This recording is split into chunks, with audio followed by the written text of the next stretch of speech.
ओम शांति। अॼु जो मूल्य तारीख़ है 16/1/2022। अॼु अव्यक्त बाबता जो रिवाइज कोर्स 25/12/1989। अॼु मूल्य में टॉपिक है रूहानी फ़कुर में रही बेफिक्र बादशाह ठो। अॼु वॾे ते वॾो बाप ॿारनि खे अलौकिक दिव्य संगम युग जे हर ॾींहं जी मुबारकता ॾियनि।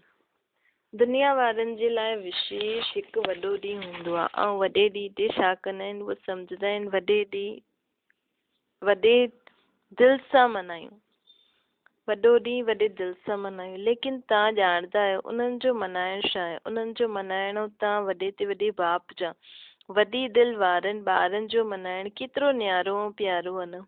जीअं दुनिया वारनि जो वॾो ॾींहुं ख़ुशी में नचंदा ॻाईंदा आहिनि, हिक ॿिए खे हुन ॾींहं जी मुबारक ॾींदा आहिनि, ईअं तव्हां ॿारनि जे लाइ संगम युग ई वॾो युग आहे।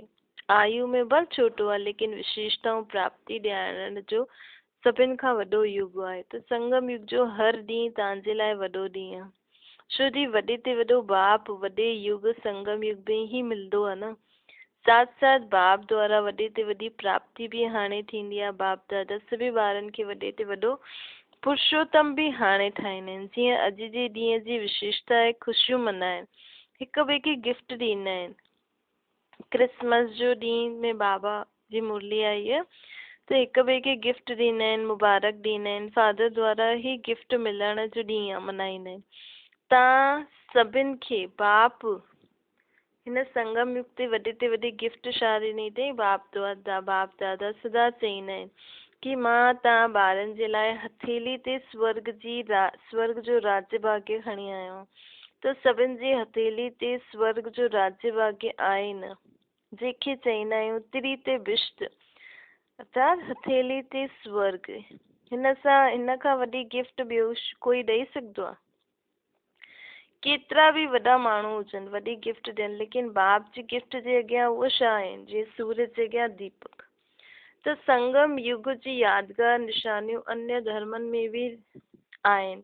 तव्हांखे वॾे युग में वॾे बाप वॾे ते वॾी गिफ्ट ॾिनी अथई, हिन करे अॼु जो वॾो ॾींहुं ते हिन विधि सां मल्हायो। उहो क्रिसमस फादर चईंदा आहिनि। फादर छा ॿारनि खे ॾींदो? दाता आहे। फादर ई त ॿारनि खे ॾींदो आहे न। फादर दाता हूंदो आहे न। फादर ई ॿारनि खे सभु कुझु ॾींदो आहे। चाहे लौकिक रीति में बि ॾिसो, फादर ॿारनि जो दाता हूंदो आहे न, अर्थात ॿारनि खे ॾियण वारो। इहो बेहद जो फादर आहे। बेहद जो फादर गिफ्ट बि बेहद जी ॾींदो। कोई बि गिफ्ट केतिरो समय हलंदी, केतिरो सुठी मुबारक जा कार्ड बि ॾींदा आहिनि, लेकिन अॼु जो ॾींहुं बीती वियो, पोइ उहो कार्ड छा कंदा? थोरो समय हलंदो, खाइण पीअण जी मिठी चीजूं बि ॾींदा, उहो बि केतिरो समय हलंदियूं, केतिरो समय ख़ुशी मल्हाईंदा, नचंदा ॻाईंदा हिकु राति। लेकिन तव्हां आत्माउनि खे बाप अहिड़ी गिफ्ट थो ॾे जो हिन जन्म में त आहे, लेकिन अनेक जन्म बि साथ रहंदी। दुनिया वारा चईंदा आहिनि ख़ाली हथ आया ख़ाली हथ वेंदा, लेकिन तव्हां छा चईंदा? तव्हां फलक सां चईंदव कि असां आत्माऊं बाप द्वारा मिलियल खज़ाननि सां भरपूर थी करे वेंदासीं ऐं अनेक जन्म भरपूर रहंदासीं। 21 जन्म ताईं ये गिफ्ट साथ रहंदी। अहिड़ी गिफ्ट कॾहिं ॾिठी? चाहे कहिड़ो बि फॉरेन जो देश जो राजा रानी हुजे, अहिड़ी गिफ्ट न ॾेई सघंदो आहे। चाहे वो पंहिंजो पूरो तख़्त बि ॾेई छॾे, ऑफर करे इहे तख़्त तव्हां वठो, तव्हां छा कंदा? कोई वठंदो? बाप चईंदो आहे बाप जे दिलि तख़्त जे अॻियां इहे तख़्त बि छा आहे? हिन करे तव्हां सभई फ़कुर में रहंदा आहियो। फ़कुर अर्थात रूहानी नशो। हिन रूहानी फ़कुर में रहण वारियूं आत्मायूं कहिड़ी बि ॻाल्हि जी फ़िक्र में न रहंदियूं आहिनि, उहे सदा बेफ़िक्र बादशाह रहंदियूं आहिनि। हाणे जा बि बेफ़िक्र बादशाह भविष्य जा में बि राजे प्राप्त कंदा आहिनि। इन करे सभिनि खां वॾी ऐं सभिनि खां सुठी इहा बेफ़िक्र बादशाही आहे। कोई फ़िक्र आहे? बाबा पुछे तो प्रवृत्ति वारनि खे पंहिंजे ॿारनि जो फ़िक्र आहे? कुमारनि खे रोटी ठाहिण जो फ़िक्र आहे? कुमारनि खे छा फ़िक्र आहे? नौकरी जो सुठी नौकरी मिले, इहा फ़िक्र आहे? बेफ़िक्र आहियो न, जंहिंखे फ़िक्रु हूंदो आहे न उहो बेफ़िक्र बादशाही जो मज़ो न वठी सघंदो आहे। विश्व जी राजाई त 20 जन्म हूंदी, लेकिन हीअ बेफ़िक्र बादशाही ऐं दिलि तख़्त हिन युग में जेको मिले थो, बाबा जी चित्र छाया में रही करे बेफ़िक्र बादशाही, ये हिकु जन्म जो हिकु जो ही महत्व आहे न, बाप जो ही महत्व आहे। हाणे हिकु युग में हिकु बाप सां जो प्राप्ति थी थिए, अहिड़ी बेफ़िक्र बादशाही हुन राजाई में बि न हूंदी। हुन में त सिंपल प्रालब्ध भोगदासीं न। बाप दादा सदा ॿारनि खे इहे चईंदो आहे, ब्रह्मा जीवन उथा बेफ़िक्र बादशाह, ब्रह्मा बाप बेफ़िक्र बादशाह ठहिया त छा गीत ॻाई, पाइणो हुयो जो पाए छॾियो, कमु बाक़ी छा रहियो। तव्हां छा चईंदा आहियो, सेवा जो कमु बाक़ी आहे, लेकिन उहो बि करावन हर कराए थो न, बाबा ई त कराए थो, कराईंदो ई रहंदो, असांखे करिणो आहे। इहे सम्झंदासीं त बोझ अनुभव थींदो। बाप असां द्वारा कराए थो त बेफ़िक्र थी वेंदव न। निश्चय आहे ये श्रेष्ठ कार्य थियणो ई आहे ऐं उहो थियल ई आहे। हिन करे निश्चय बुद्धि निश्चिंत बेफ़िक्र रहो। इहे त सिर्फ़ु ॿारनि खे बिज़ी करण लाइ सेवा जो हिकु खेल रचियो आहे। खेल करणु, सेवा बि छा आहे, खेल ई त आहे। निमित्त ठाहे करे वर्तमान ऐं भविष्य सेवा जो फल जो अधिकारी, सेवा जो फल जो अधिकारी बाबा असांखे ठाहे थो। कमु बाप जो आहे, नाम ॿारनि जो थो थिए, फल ॿारनि खे खाराइबो आहे न, ख़ुदि न खाइबो आहे। त बेफ़िक्र थी वियो न। सेवा में सफलता जो सहज साधन छा आहे, कराइण वारो कराए थो। अगरि मां करां थी त आत्मा जी शक्ति प्रमाण सेवा जो फल मिलंदो। बाप कराइनि था त बाप सर्वशक्तिवान आहे न, कर्म जो फल भी एतिरो ई श्रेष्ठ मिलंदो। तो सदा बाप द्वारा प्राप्त हुई बेफ़िक्र बादशाही व हथेली ते स्वर्ग जो राज्य भाग्य जी गॉडली गिफ्ट स्मृति में रखो। बाप ऐं गिफ्ट ॿिन्हिनि जी यादि सां हर ॾींहुं त छा, लेकिन हर घड़ी वॾे खां वॾी थी वेंदी असांजी। वॾो ॾींहुं आहे ईअं अनुभूति कंदासीं। दुनिया वारा त सिर्फ़ु मुबारक ॾींदा आहिनि, छा कंदा आहिनि, हैप्पी हेल्दी वेल्दी आहियो, इहे ई चईंदा आहिनि न। इहे बसि चई छॾंदा आहिनि, लेकिन ठहींदा थोरी आहियूं। बाप त असांखे अहिड़ी मुबारक ॾींदो आहे जो सदा जे लाइ हेल्दी वेल्दी हैप्पी वरदाननि जे रूप में उहो साथ रहंदी आहे। बाप जी मुबारक प्रैक्टिकल में अनुभव कंदा आहियूं। कीअं 21 जन्मनि ताईं बाबा जी ये मुबारक। बाबा तो चईंदा 21 जन्मनि खां बि ज़्यादा समय ताईं तव्हां सदा हेल्दी वेल्दी हैप्पी रहंदमि। सिर्फ़ु मुख सां चई करे ख़ुशि न कंदा आहिनि बाबा, लेकिन बाबा ओड़ो ठाहींदा आहिनि। ऐं ठहिण वारा ई मनाइणा, ठहिण ई त मनाइणा न, बाक़ी मनाए करे छा था करूं, ओड़ो ठहूं बि त सही।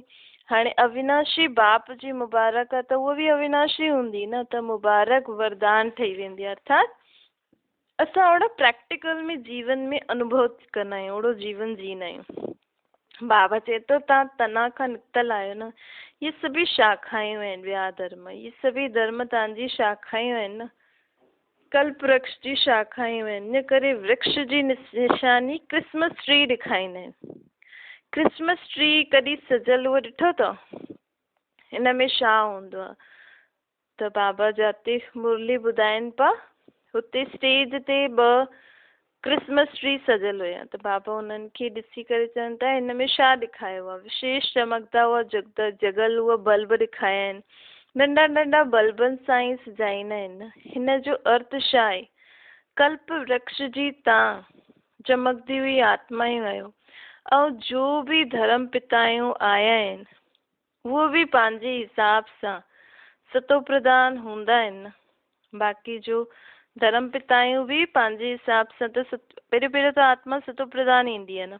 हिन करे गोल्डन एज आत्मायूं चमकदी हुयूं हूंदियूं। इन करे इहे कल्प वृक्ष जी निशानी अन्य आत्माएं धर्म जी आत्मायूं, अन्य धर्म जी शाखायूं भी हर वर्ष निशानी मनाईंदा आहिनि। अर्थात उहो बि पंहिंजी झाड़ जेकी टाल टाली शाखा आहे हुनमें चमकदा हुआ जेका बल्ब ॾेखारींदा आहिनि, मतिलबु हुननि जे धर्मनि में बि पहिरियों आत्मा सतो प्रधान ई हूंदियूं आहिनि।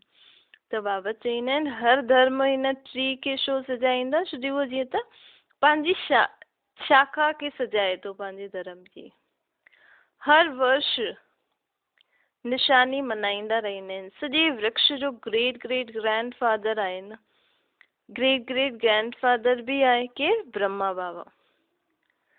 बाप ब्रह्मा खे अॻे रखियो अथई। साकार सृष्टि जी आत्माउनि जो आदि पिता आदिनाथ ब्रह्मा आहे न, हिन करे ग्रेट ग्रेट ग्रैंड फादर आहे। आदि देव जे साथ तव्हां भी आहियो कि अकेलो ही आदि देव आहे?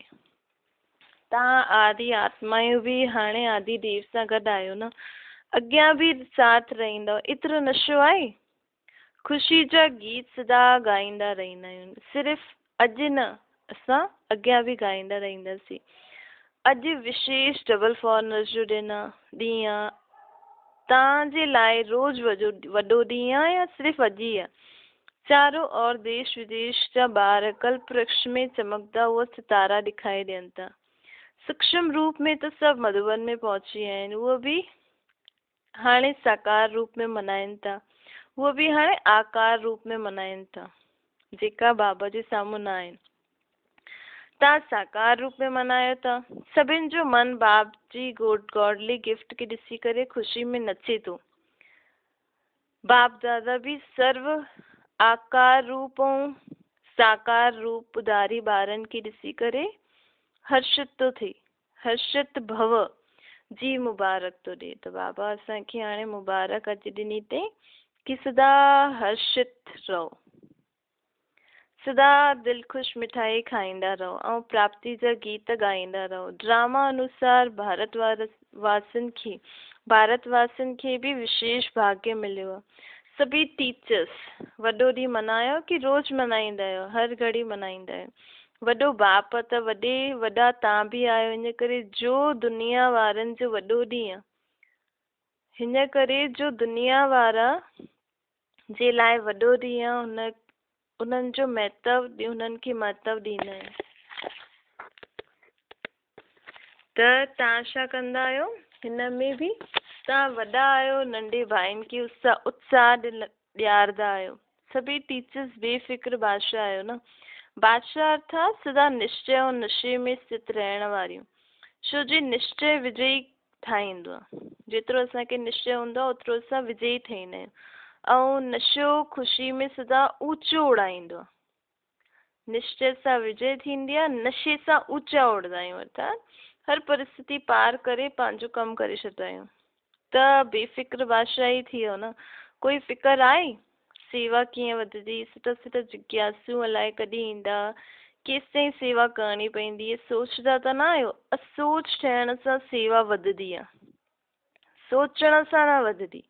असोच ठही बुद्धि खे फ्री रखंदासीं न, तॾहिं बाबा जी शक्ति मदद जे रूप में अनुभव कंदासीं।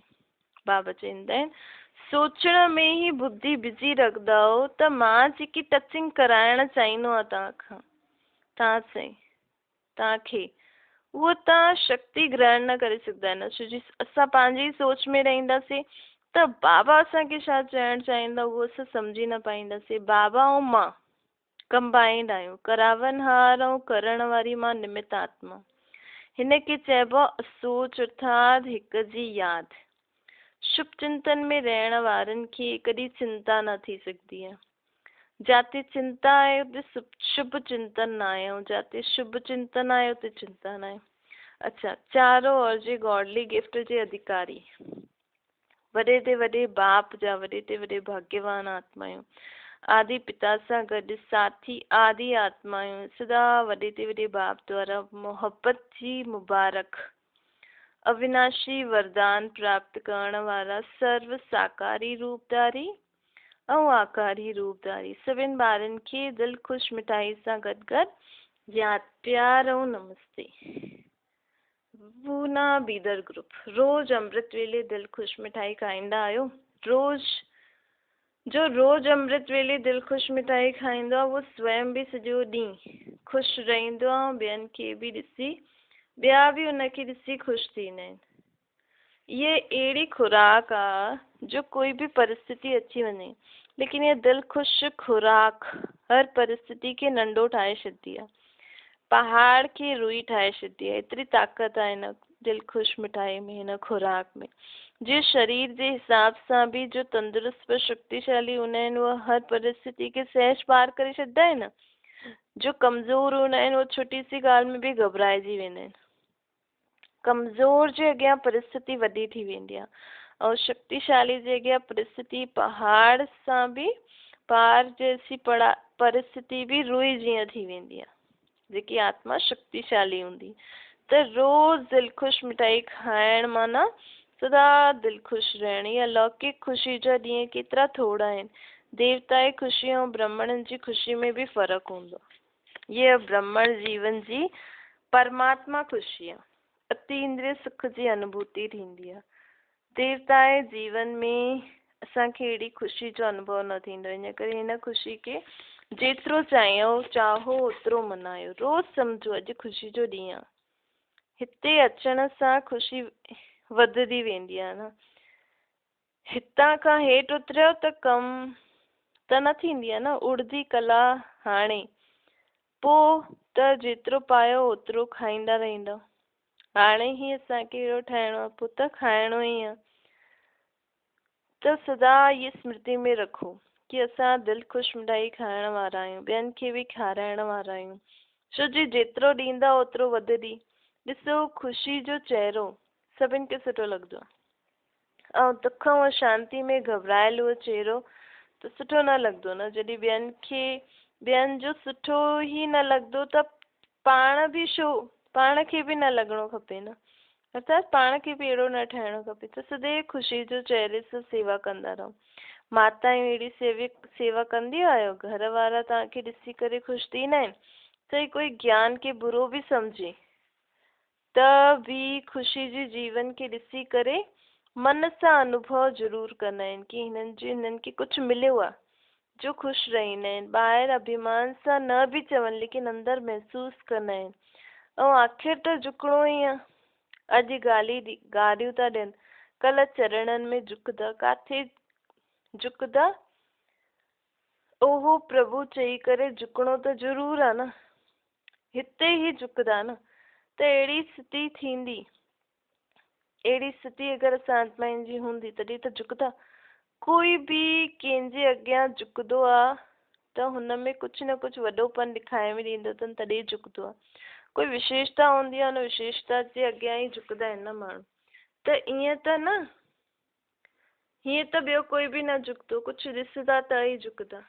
त हिन ॾेखारे में ॾींदनि न भई हिननि जो जीवन हाणे कुझु बदिलियो आहे, कुझु आहे हिन में। हिननि जहिड़ी जीवन ॿियनि जी कंहिंजी न आहे। ये सदा ख़ुशि रहंदा आहिनि।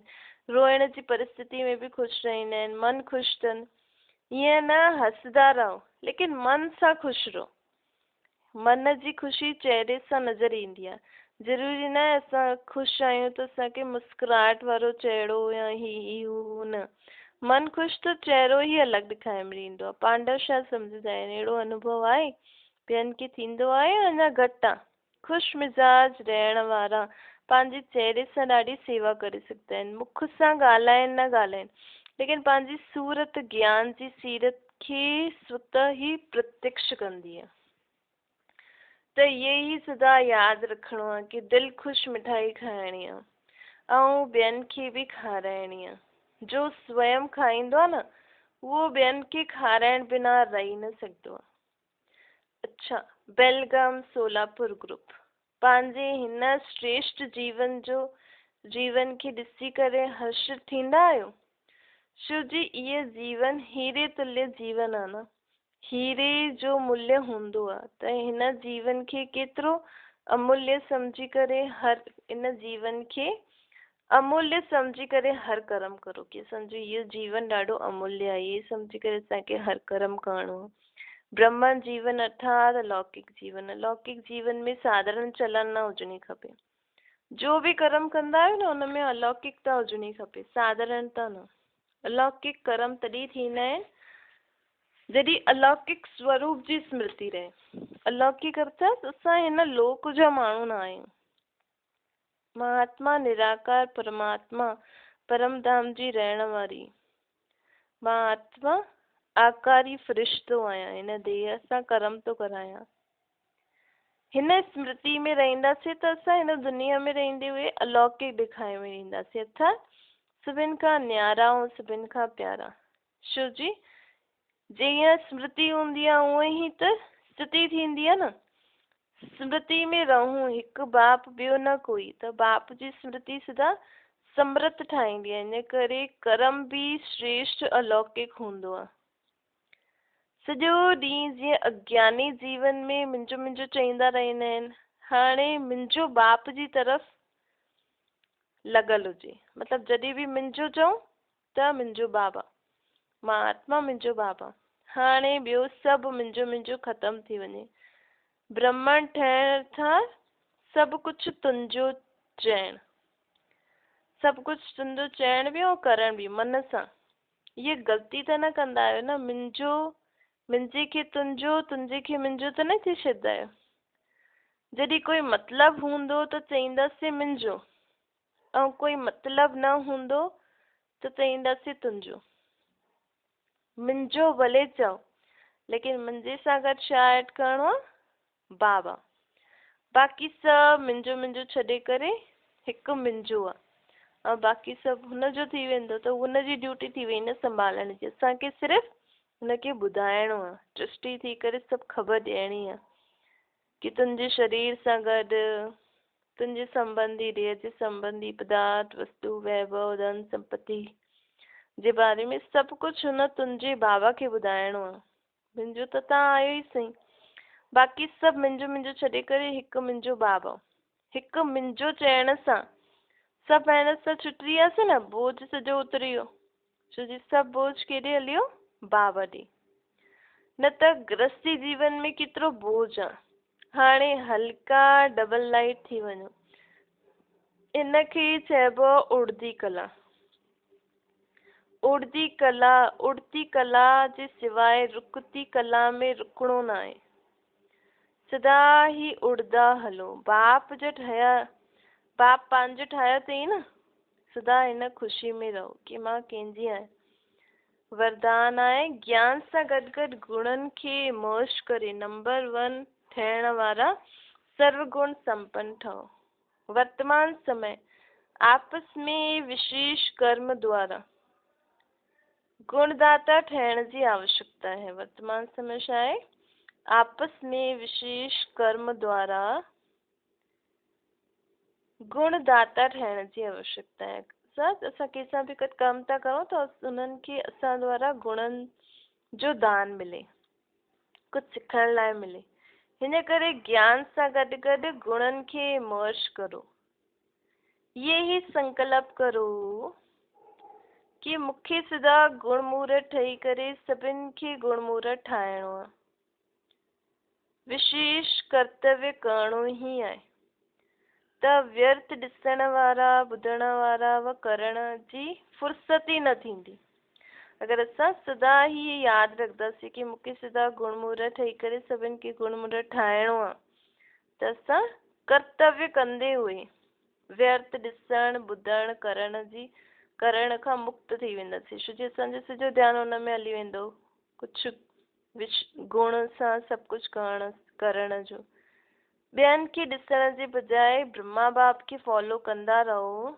हर सेकेंड गुणनि जो दान कंदा हलो त सर्वगुण संपन्न ठहिण और ठाहिण जो एग्जाम्पल ठही करे नंबर 1 थी वेंदासीं। स्लोगन आहे साइलेंस जी पावर द्वारा नेगेटिव खे पॉजिटिव में परिवर्तन करण ही मनसा सेवा आहे। लवलीन स्थिति जो अनुभव। यह हिकु परमात्मा प्यार अहिड़ो सुखदाई प्यार आहे जो हिन प्यार में हिकु सेकेंड बि खोइजी वञो त अनेक दुख भुलिजी वेंदा ऐं सदा जे लाइ सुख जे झूले में झूलंदा रहंदा। ओम शांति।